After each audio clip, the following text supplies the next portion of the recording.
Okay, good morning folks. On a previous video just done, which I only uploaded a couple of days ago, we were dismantling this stupid diesel heater which keeps giving me grief, and there was two observations made by two subscribers or two YouTubers who were looking at the video, stating that one, they didn't think I tightened the nuts tight enough holding the furnace in place.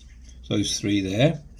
And the other one was I didn't check the little hole, the breather hole, where your heater plug goes in. So just for convenience sake, I've not touched it anymore. This is where I've got to.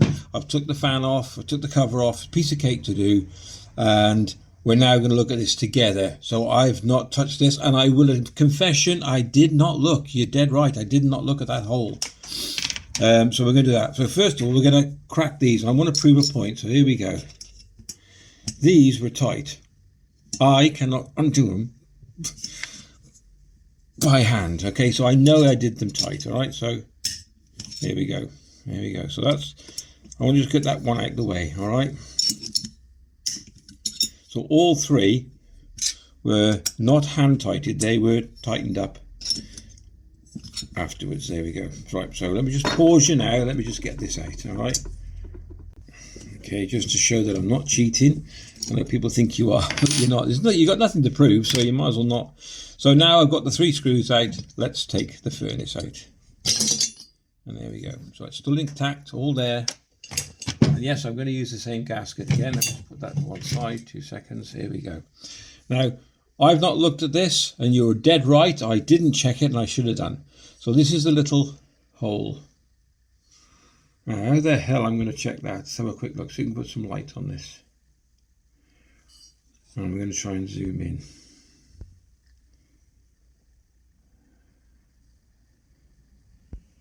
To me, I can't tell. I'm going to look in a minute, but I reckon that's clear.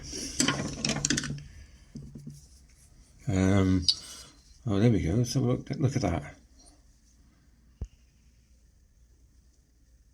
Let me just get that in a better view. What are you doing, Marcus? There. That is absolutely clear, I think. It's trying to zoom in, and there.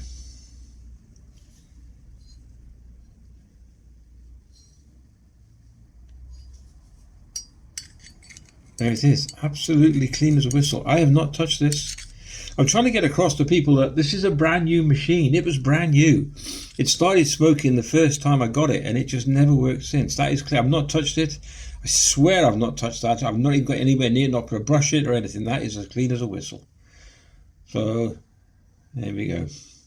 So it's definitely not that. And I want to clear that up because I thought, well, better add, because you were right. I didn't check it. So yeah, spot on. The nuts were tight in the housing. Someone said as well, they said to me that, have I checked the impedance? I'll be honest with you, I'm not a big expert on impedance. Or what do you mean? You mean the resistance across this that makes the glow plug glow? No, I didn't actually. For the simple reason was I changed the glow plug for a brand new one, and it still did the same thing. Oops, that's a bit of a scar there.